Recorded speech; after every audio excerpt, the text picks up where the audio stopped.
let's be very clear.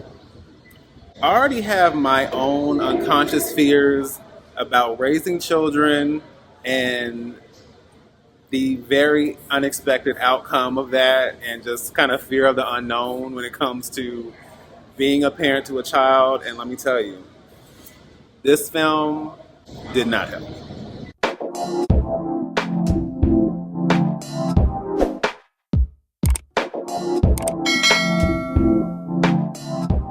Hey everyone, this is D, Movieman, fellow cinephile, popcorn addict, and emerging film critic, coming to you with reliable recaps, reviews, and reactions. And today, I'm coming to you all with my out of the theater, in the theater thoughts, this time on Weapons. Directed by Zack Cregger and starring Josh Brolin, Julia Garner, Alden Ehrenreich, and many, many more.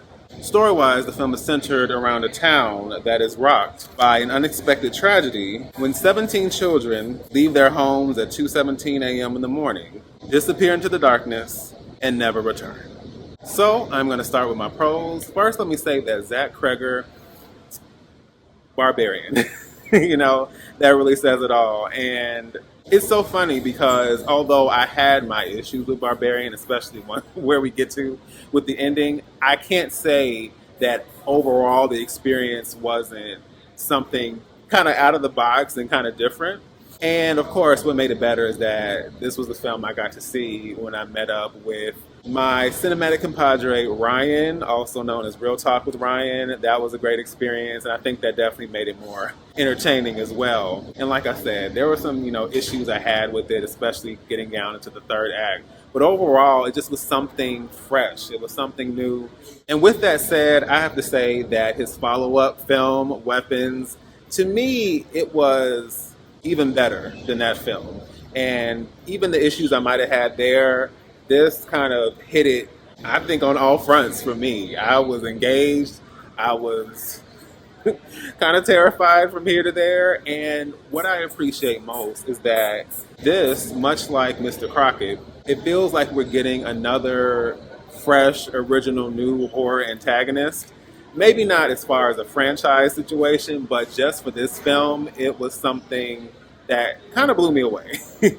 And I think at the heart of this film, and a lot of films like it, horror films, I've always said that the most interesting thing about any horror film is the mystery at the center of the horror. So if it's a haunted house, why is the house haunted? What happened for it to become that way?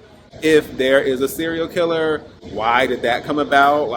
Who is behind the mask? Who's behind the knife? There's always questions that I have, and I hope that ultimately, along with the scares and the thrills and the chills, that I'll get some of those questions answered, and that the unraveling is really something that takes it somewhere else. And I have to say that this film executed its story in such an on-point way.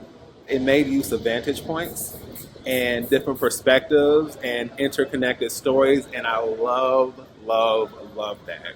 I actually saw a film not that long ago, might have been in March, but Freaky Tales, that was another one I enjoyed. It's kind of like interconnected anthology. This is an anthology, but ultimately it centers around these characters, and you see how the stories connect and intersect, and you slowly but surely piece everything together. These children are missing, who knows what. We start with this vantage point, we go to this vantage point, and now we see the perspective from this person.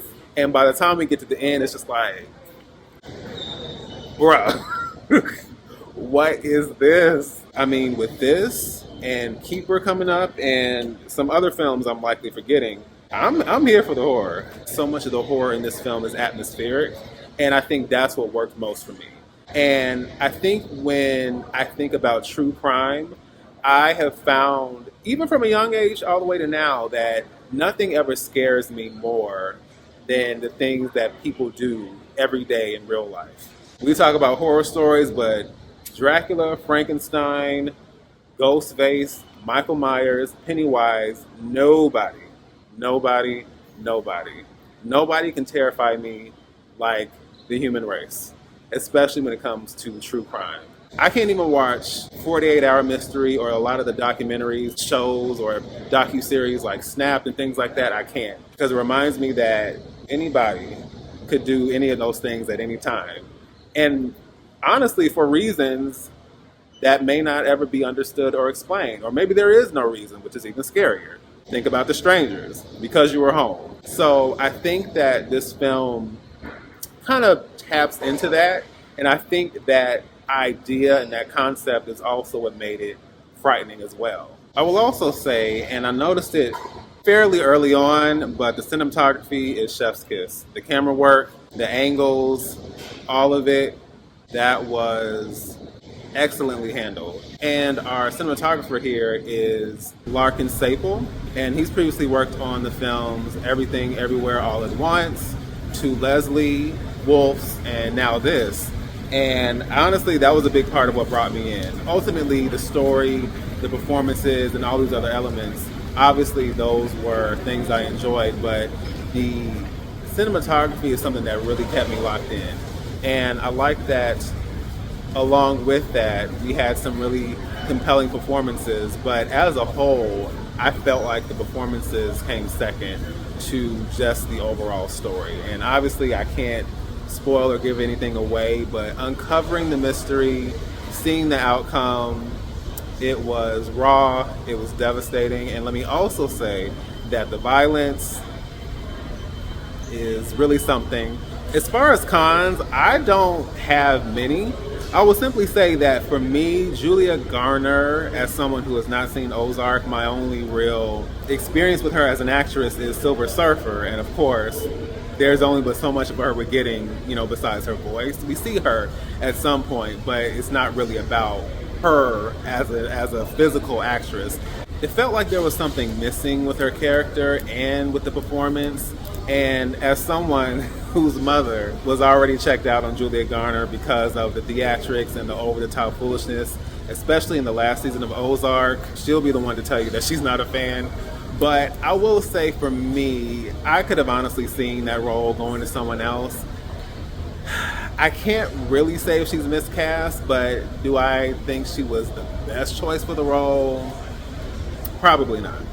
And then I will also say that at a certain point in the film, there's a weird kind of tonal shift that they do. They kind of do it from time to time earlier on in the film, but then they kind of take a left turn towards the end, and I was kind of like, I'm not mad at this, considering the outcome, but tonally, it felt a little bit strange, considering that so much of the film has a very ominous, sinister, intensely dark tone. So once we hit that moment, I was kind of like, fine. So yeah, but outside of that, I have to say that Weapons, this is probably going to go on my end of year list because I was satisfied, I was engaged, I was terrified from time to time, and I was enthralled by the experience. I jumped, I cringed, I was holding my breath, waiting to see what was going to happen next. And I really, really enjoyed myself. So I would recommend Weapons, and I hope that this is just a taste of what we're going to get the rest of this year from horror, because I've been pretty satisfied this year. I would love for us to close out on even better films, especially with the run that we've had recently. So, Weapons, it's a yes for me. So, once again, this is D, Movieman, signing off, and I'll see you at the movies.